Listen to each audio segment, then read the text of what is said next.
Once again, magandang umaga po sa ating lahat. Pakibati po yung katabi natin, a blessed morning to you. Malapit na, no? Kaunting tiis na lang at darating na ang Kapaskuhan. Noong mga bata kami, tuwang-tuwa kami kasi lagi kaming sinasabihan ng nanay namin na magsabit ng medyas dahil darating si Santa Claus. At yun yung ginagawa namin every December. And one time, siguro yung unang karanasan ko, talagang namanghakot tuwang-tuwa. Kasi totoo pala, kapag December 25 ng umaga at pupuntahan mo na yung medyas mo, may laman na itong mansanas, flat tops, white rabbit, mga candy, meron pang mga coins.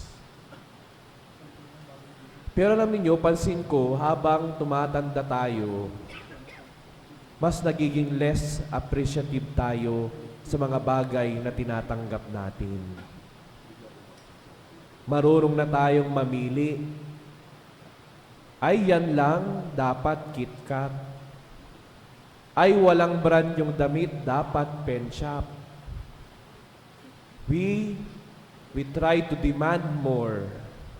Kasi nga, napre-pressure din tayo sa kung ano yung tinatanggap ng ibang tao. Kaya nga, we demand more. Kasi kapag kinumpara natin kung ano yung mga tinatanggap natin sa tinatanggap ng iba, doon tayo mas naiinggit. And I myself, in my experience, masasabi ko na habang tumatanda tayo, mas natututo tayong mainggit. Pero hindi yan ang espiritu ng Kapaskuhan. Dapat kabaligtaran. Ngayong araw to binabaliktad ng dalawang babae ang kaisipang ito. Tinuturuan tayo ng bagay na kailangan natin. Nang sa gayon, ay makita natin kung gaano tayo pinagpala ng mapagmahal nating Panginoon. Alam nyo kasi, saan nanggagaling ang inggit? First, it comes when we compare ourselves with other people. Pangalawa, may inggit kapag yung nakikita lang natin ay kung ano yung mga kulang at hindi kung ano yung meron tayo. Si Elizabeth at Maria, silang dalawa ay pinagpala ng Panginoon. So when they felt that they have been blessed by God, nung pakiramdam nila na mahal sila ng Panginoon, anong epekto nun? Nakita rin nila at kaya rin nilang maging masaya sa blessing na meron yung iba. And this is so difficult nowadays. This is so difficult especially sa gitna ng mga preparasyon natin para sa Kapaskuhan. Ang hirap maging masaya para sa iba. Kasi minsan, hindi tayo masaya sa kung ano yung meron tayo. Siyempre, kapag yung tinitingnan mo yung kulang at happy yung iba, hanapan mo ng mali. Kapag mas masarap yung handa, tapos kayo yung kulang, siyempre, hanapan mo pa rin ng mali. Hindi tayo nagiging masaya sa iba kapag tayo mismo ay hindi masaya sa mga grasya na tinatanggap natin. Tandaan po ninyo yan. Unless you are convinced that you are blessed by God no matter what, you will never learn how to be happy for other people. Ang hirap maging masaya para sa iba kung ang nakikita mo sa buhay mo ay yung mga bagay na wala. Pero tinuturuan tayo ni Elizabeth, no? Pagkarinig pa lang ng bati ni Maria, hindi lang siya yung natuwa, pati yung sanggol sa kanyang sinapupunan ay natuwa rin. Dahil alam nila na si Maria may daladalang magandang balita para sa kanila. At alam din ni Elizabeth na sila ay pinagpala ng Panginoon. So ngayong Kapaskuhan, ang unang gagawin natin, hindi yung ma-preoccupy ng mga material na bagay, hindi yung magkumpara ng buhay natin at paraan ng pagse-celebrate natin ng Kapaskuhan sa ating kapitbahay o sa ibang tao, hindi pagkukumpara ng regalong tinanggap sa tinanggap ng iba, kundi ang pagbibilang at pagbalik tanaw sa mga grasya at biyaya na tinanggap natin ngayong taon. This is how we celebrate Christmas. Yung bilangin, hindi yung mga wala, kundi bilangin yung lahat ng tinanggap ngayong taon na to. And that will make us happy. That will make us joyful. Sabihin mo, hindi man kami parehas ng buhay, hindi man kami parehas ng mga regalo, pero alam ko pinagpala ako ng Panginoon.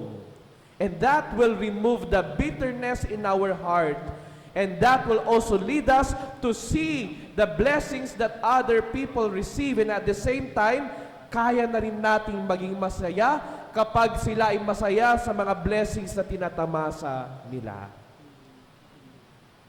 Kaya nga dapat sa Kapaskuhan, walang bitter. Sa Kapaskuhan, wala dapat yung sad. Kasi ako, naniniwala ako that even in the tiniest and sabihin natin sa pinakamaliit na paraan at biyaya, ang Diyos nagbibigay iyan. And yet sometimes we just take it for granted. Why? Kasi nakafocus tayo sa malalaking biyaya na tinatanggap ng iba. Bakit siya meron, kami wala? Bakit ganyan sila mag-celebrate, kami ganito kawawa?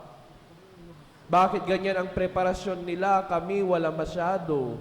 See, when we are already focused sa buhay ng iba, sa blessings ng iba, at hindi ka nagsimula sa mga blessings na tinanggap mo, you will never appreciate the blessings, the goodness of God sa buhay mo.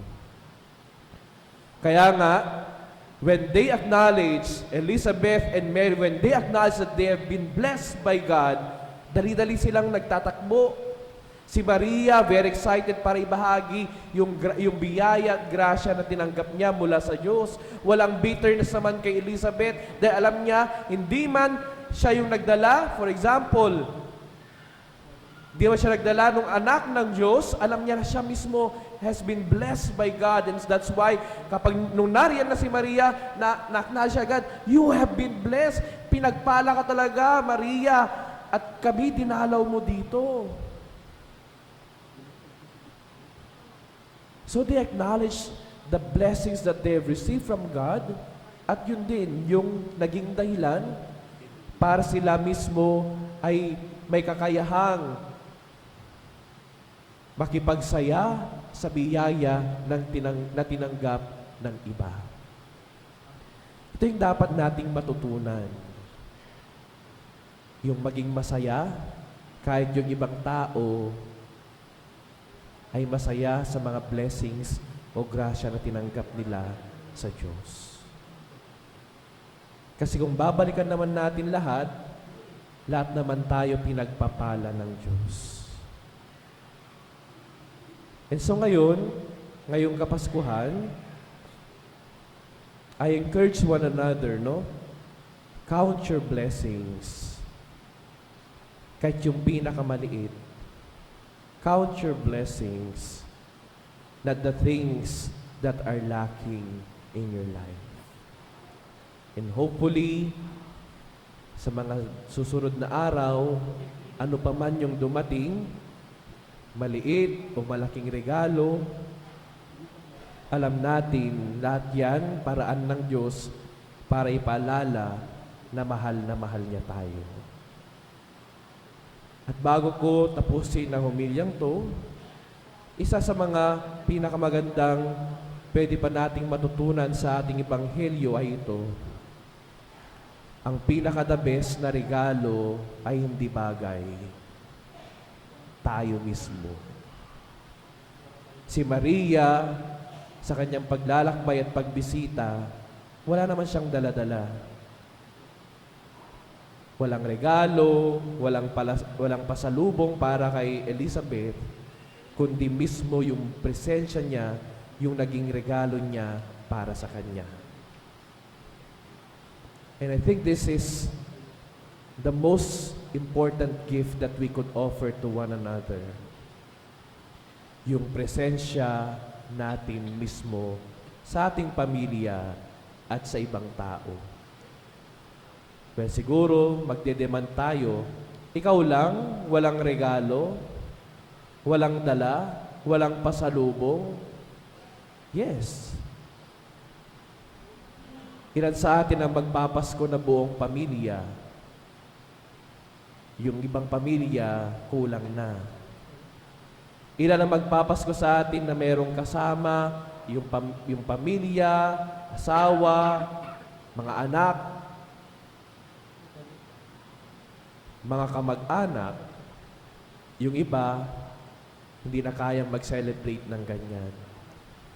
So, kung meron pa rin yung pamilya, mga taong yan, nakasama mo ngayong Kapaskuhan, siguro kahit wala ng material na bagay, that's more than enough to celebrate Christmas. My dear friends, maraming rason para magsaya at mapuno ng kagalakan ngayong Kapaskuhan. Hindi nakabatay sa material na bagay ang tunay na Kapaskuhan.